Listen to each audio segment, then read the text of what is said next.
The Superstore in Helldivers 2 is often an overlooked part of your acquisition menu. When it comes to spending your super credits, war bonds typically get most of the limelight. This is understandable as they do offer some great value, but the Superstore does have some of its own items that are worth taking a look at. And there's even some items in here that I just simply cannot dive without. And that all begs the question, which of these Superstore items are the best and which are the best? I'm only talking about the best today. Dr. Pooplove here, and that's what I'd like to find out. In this video, I'm going to tell you what I've found to be the top 8 items that you can get from the Helldivers 2 Superstore. But first, let's talk about how the Superstore actually works. Located in your acquisition menu, the Superstore offers pages of a la carte purchasable items, usually cosmetic stuff, but also armor sets and occasionally a secondary weapon. Every time a new war bond gets released, they also release one new page of Superstore items that actually fit the same theme of the respective war bond, and these get added into the roster. And what's really nice about Helldivers 2 compared to a lot of other live service games that have their own storefronts is that in this game, most of the Superstore items that have been made available since the beginning of this game are actually still available for purchase. So developers aren't creating this huge sense of FOMO that you might often get in games like Fortnite, making you feel like if you don't get this item now, you're never going to be able to get it again. Now, there is a little bit of an element of that here, but it's really not that bad because what they do have is they have a series of permanent Superstore pages tracing back to when this game first came out, and these stay available to purchase at all times, whenever you feel like it. But they also have on page 1 a rotating list of the 6 newest pages that have not yet been added into the permanent roster. These 6 pages rotate every 48 hours, and the 6th oldest page becomes permanent whenever a new one becomes available. So essentially, if you miss an item from one of these, you only have to wait 12 days for a chance to get it again, with most of the items just being there for you to get at any time you want. But of course, we have to determine which of these items are worth getting, in my humble poop opinion. And so I've identified 8 items that I think really sit at the top of the list. And coming in at number 8 is the CM21 Trench Paramedic.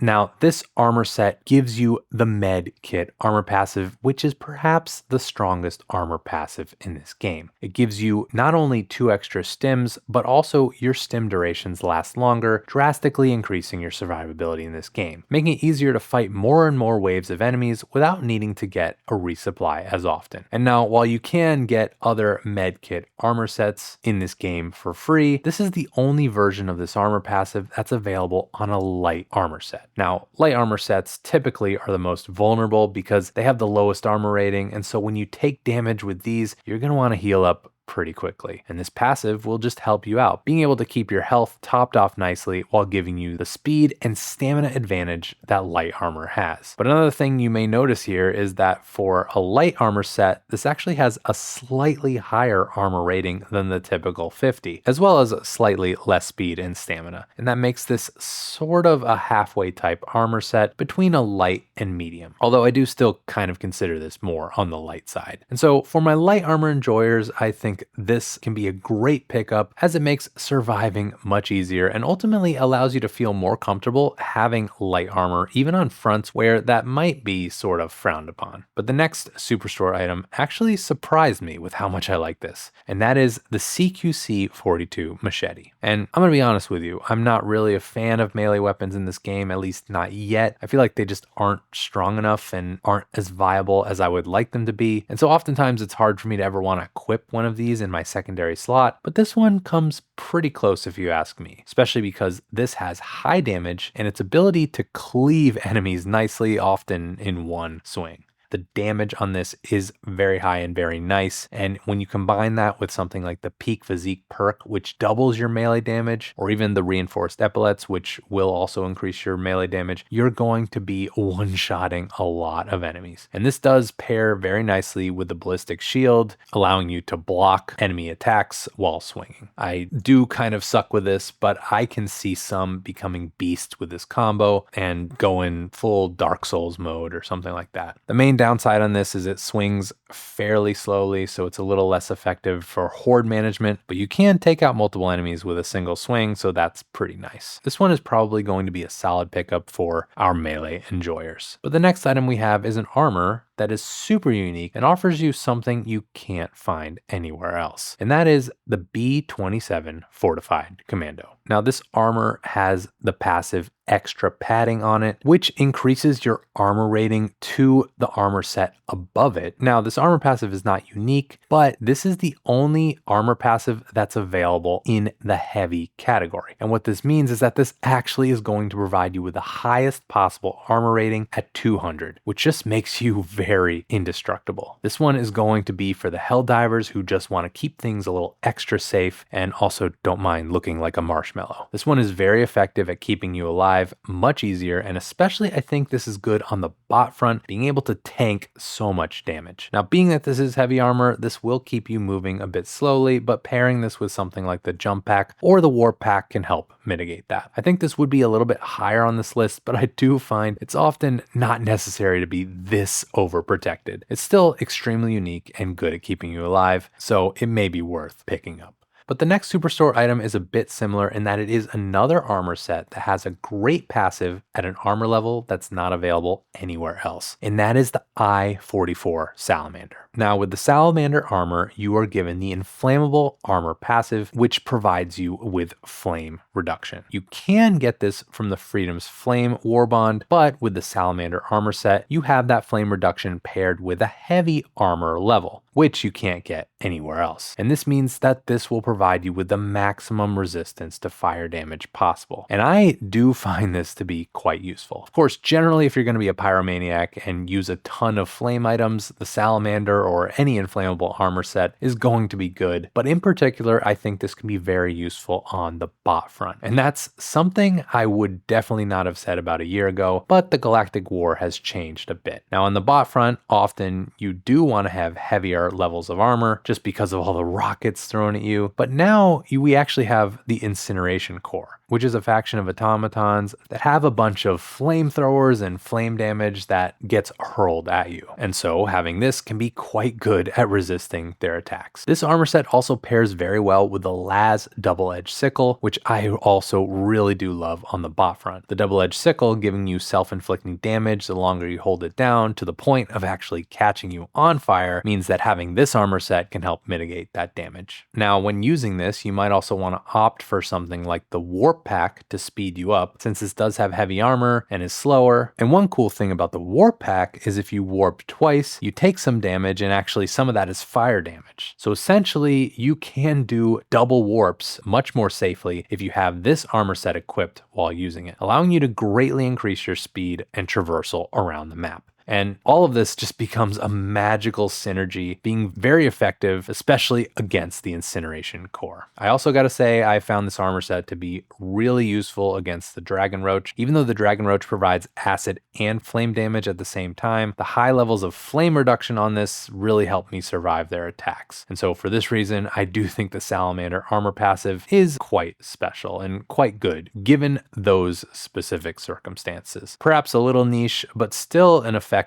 good synergy pick. But our next Superstore item is actually a weapon that you can only get here, and that is the CQC-30 stun baton. And this is interesting in that it is the first weapon we ever saw available in the Superstore, and it was also one of the first melee weapons that we got in this game. Now, as I've said, I'm not a huge fan of melee, and I don't think it's quite there yet when it comes to viability, but I will say that with the stun baton, I think it stands out and is one of the stronger melee picks. And I like this really for two reasons. One is this applies a stun effect to the enemies as you're attacking.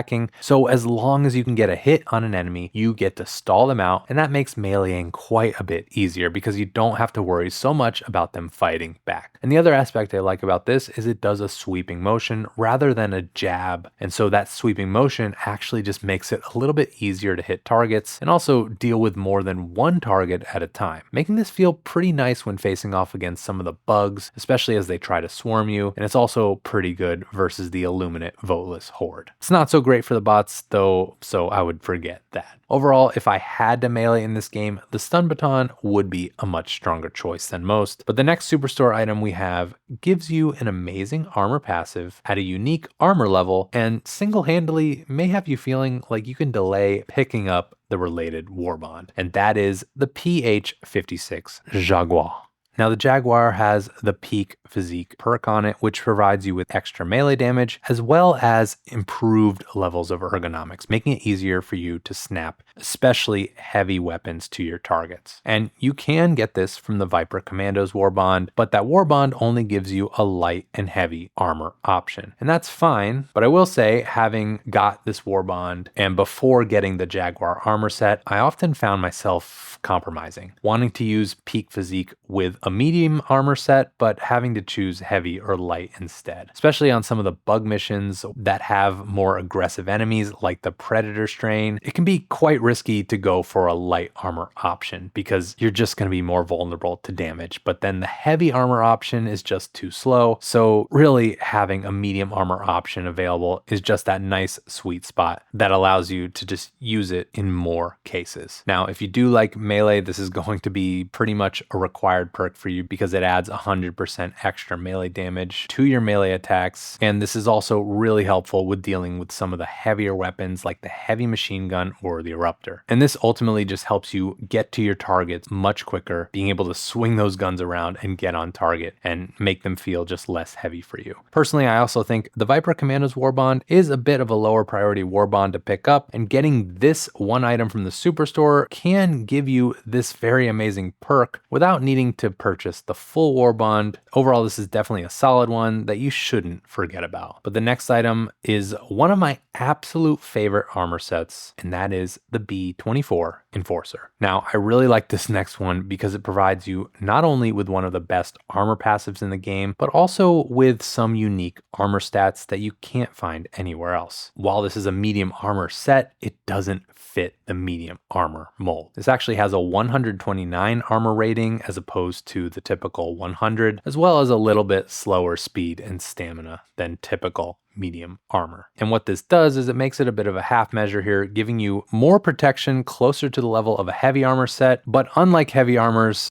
giving you the ability to be a little bit more speedy. And in particular, this one has explosive resistance, which can be one of the most damaging enemy attack types, which in some ways makes you feel more protected than a heavy armor set, but also allows you to be more mobile and traverse the map much quicker. This is my absolute favorite armor set to use on the bot front, where explosive damage is common, providing me protection while also not forcing me to be too slow and having heavy armor on. This also is great for the squids, especially with the stingrays and leviathans and their explosive attacks. And of course, this also has the additional perk of reduced recoil, which allows you to more easily use some of those tougher to wield weapons. Of course, the fortified armor passive is available elsewhere, but with these unique stats, I like this quite a bit. And I find myself wearing this more than any other armor set. Well, that is besides my number one pick. But before we get to that, let's talk about some honorable mentions. Now, these items, I wouldn't necessarily say fit the bill as one of the top items. Like, they may not have filled out slot 9, 10, and 11 on this list, but rather they are just very notable items that are worth giving a mention to, especially because some people are going to have different styles than me, and they may find these items more valuable than I do. Of course, you got to mention the P92 Warrant, which is the only gun that's available in the Superstore. This has guided bullets that actually auto lock on to your targets. It has medium armor penetration and fires in a burst pattern. And while that may all sound good, it just doesn't always work as well in practice. Oftentimes, the tracking can be a little bit difficult as enemies move quickly, and also it can be pretty bad for getting the weak spots, especially on the shielded devastators where it just hits their shields and doesn't do damage to them. I will say I do like this for the shriekers because because it can be really annoying trying to pick these guys off out of the sky, and having this be able to auto lock on and take them out is pretty nice. In most cases though, you're probably just going to be better off with something like the Verdict if you want a medium armor secondary. You also have the Hatchet, which I really don't like at all, but I will say it is the other melee weapon that's only available in the Superstore, and I feel like you gotta mention any weapons that are unique here. Ultimately though, I just think this is probably the weakest melee weapon out of all of them, so I wouldn't go for that. Now, I do want to mention the Killzone stuff, because a page from this collaboration was actually made available in the Superstore, but actually they have not brought that one back at all, and I don't know that they're actually ever going to make that available in the Superstore again. I've actually heard that maybe they might turn it into its own war bond. So either way, I don't really think that would qualify for this list, but it is worth mentioning some of the items that were available. On the actual page that showed up, you did have the STA-52 assault rifle, which at the time was notable in that it had a drum magazine, but now that modifications are here and this can't be modified, I don't think there's really a good use case for this at this point. And also I will say it was very expensive when the Superstore came out. It actually caused a little controversy. There also was the acclimated armor passive, which provided you resistance to gas, acid, flame, and electricity damage, which on paper sounds great, but I don't think really reduces a lot of these damage types enough to really feel worth it. And now you do have a somewhat similar armor passive in the Desert Stormer from the Dust Devils Warbond. You also have some items that were going to be made available as a page, but instead were given away for free due to the high cost of the one page that was released. So either way, this one's kind of a hot mess, so I just wanted to bring it up. And the other one I do have to shout out a little bit is the Doubt Killer armor set. Now, the unflinching perk that this has is not really that great, and this is a medium armor variant, which there is another medium armor available in the Truth Enforcers Warbond, so it's not necessarily unique here, but damn, it just looks so good. I had to pick this up just for the Hell Drip alone. Okay, but now let's actually get back to the list and for my number one option, and that is the B09 Light Gunner. Now, this one is my absolute favorite armor passive in this game, which provides, again, a pretty simple armor passive, the extra padding, but this is the only extra padding armor passive that exists on a light armor set, which means that if you're utilizing this, you have the benefits of having medium armor's armor rating at 100, but also having the same speed and stamina as other light armors, which just makes you so fast, but also well protected from enemy attacks. And I just find myself utilizing this all the time, especially on the bug front where I do like to be a bit speedier. But I also just want to make sure I'm protecting myself against the many damage types that those pests may inflict on me. I also find this great for the squids, keeping you nimble and fast, but again, protecting you at that medium armor level. And while I don't typically take this out on the bot front, it still does do pretty well here, especially because again, it gives you that medium armor level rating and just makes you pretty fast, so you can get from place to place pretty quickly. Now, sure, this armor passive isn't too flashy, but honestly, this just for me is simple and effective, and I find myself having this on like all the time. I do wish they had this in other colors, but it's still pretty cool, and definitely for me, it's my number one pick. And so here are my top 8 picks of the best items to get from the Helldivers 2 Superstore. But what do you think? Let me know down in the comments below, and if you're looking for other ways to spend your super credits, check out my tier list for all the war bonds. Thank you to my YouTube members for joining the Bowel Movement, but otherwise, so long, Pooper Troopers.